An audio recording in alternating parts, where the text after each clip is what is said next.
नमस्कार जय जगन्नाथ मु साई सिद्धार्थ मिश्र मोर एते राति भिडियो पोस्ट करिवार उद्देश्य होउछि वर्तमान समय रे जो होउछि दुर्घटना जोटा एक्सीडेंट जोटा अधिक होउछि तो धीरे धीरे दिन दिन बढ़िबार लागिछि।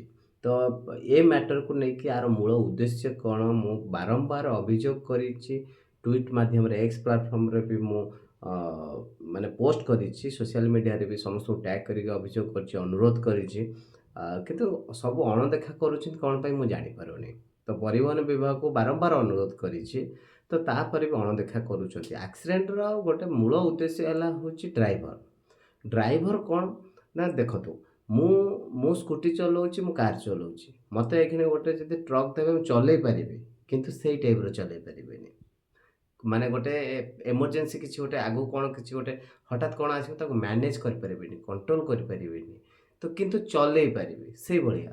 ଆପଣମାନେ ଦେଖନ୍ତୁ ଯେତିକି ଡ୍ରାଇଭରମାନେ ଅଛନ୍ତି, ହାଇୱା ଚଲଉଛନ୍ତି, ବସ୍ ଚଲଉଛନ୍ତି, ଖାସ୍ କରି କହିବି କଲେଜ ସ୍କୁଲ ମାନେ ବସ୍‌କୁ ଚଲଉଛନ୍ତି। କଲେଜ ସ୍କୁଲ ବସ୍‌ରେ ଆଜ୍ଞା ଷ୍ଟୁଡେଣ୍ଟମାନେ ଅଛନ୍ତି। ଛୋଟ ଛୋଟ ଛୁଆମାନଙ୍କର ସ୍କୁଲ ଯୋଉ ଯାଉଛି, ସେମାନେ ବି ବିପଦରେ ଅଛନ୍ତି। କାହିଁକି?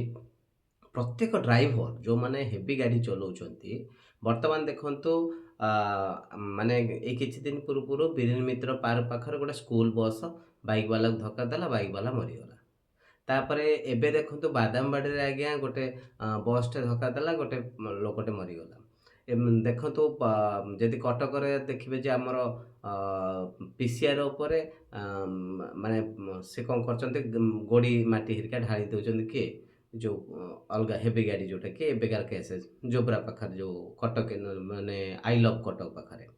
ତ ତା ପୂର୍ବରୁ ହାଇୱା ବାଡ଼େଇ ଦେଇଥିଲା ପିସିଆର୍‌ରେ ପିସିଆର୍‌ରୁ ବାଡ଼େଇଥିଲା କିଛି ପୋଲିସ ଅଫିସରମାନେ ବି ଚାଲି ଯାଇଥିଲେ। ଏଇସବୁ ଘଟଣା ଯୋଉ ହଉଛି ତାର ମୂଳ ଉଦ୍ଦେଶ୍ୟକୁ କେବେ ବି ଗୁରୁତ୍ୱ ଦଉନାହାନ୍ତି। ଦୟାକରିକି ତାକୁ ଗୁରୁତ୍ୱ ଦିଅନ୍ତୁ।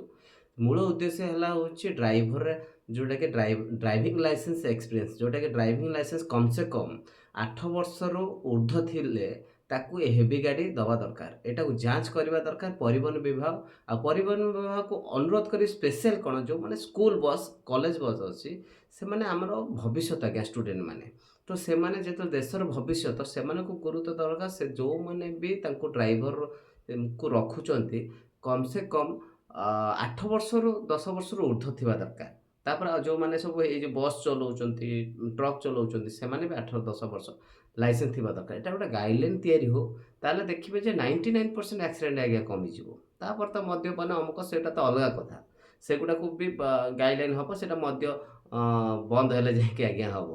କିନ୍ତୁ ଗୋଟେ କଥା ହେଉଛି ଏଇଟାକୁ ଗୁରୁତ୍ୱ ଦିଅନ୍ତୁ। ଯୋଉଟା ଆପଣଙ୍କ ହାତରେ ଆଜ୍ଞା ଅଛି, ସେଟାକୁ ଗୁରୁତ୍ୱ ଦିଅନ୍ତୁ, ତାକୁ ନିୟମ କରନ୍ତୁ। ଦୟାକରିକି ମୁଁ ଅନୁରୋଧ କରିବି ଓଡ଼ିଶାର ଲୋକଙ୍କ ମନ୍ତ୍ରୀ ଯୋଉ ଅଛନ୍ତି ମୁଖ୍ୟମନ୍ତ୍ରୀ ମୋହନ ସାର୍‌ଙ୍କୁ ଅନୁରୋଧ କରିବି, ଆକୁ ଦୃଷ୍ଟି ଦିଅନ୍ତୁ। ଡିଜିପି ସାର୍‌ଙ୍କୁ ଅନୁରୋଧ କରିବି, ଆକୁ ବି ଦୃଷ୍ଟି ଦିଅନ୍ତୁ। ଆଉ ଆମର ପରିବହନ ବିଭାଗ ଯେ ମେନ୍ ଆ ଦେହରେ ଦାୟିତ୍ୱରେ ଅଛନ୍ତି ତାଙ୍କୁ କହିବି ଆକୁ ଇଏ କରନ୍ତୁ। ହଁ ଆୱାରନେସ୍ ଯୋଉ ପ୍ରୋଗ୍ରାମ ବି କରୁଛନ୍ତି ତାକୁ ଟିକେ ଷ୍ଟ୍ରଙ୍ଗ କରନ୍ତୁ ଯେମିତି ଲୋକଲୋଚନକୁ ଆସିବ।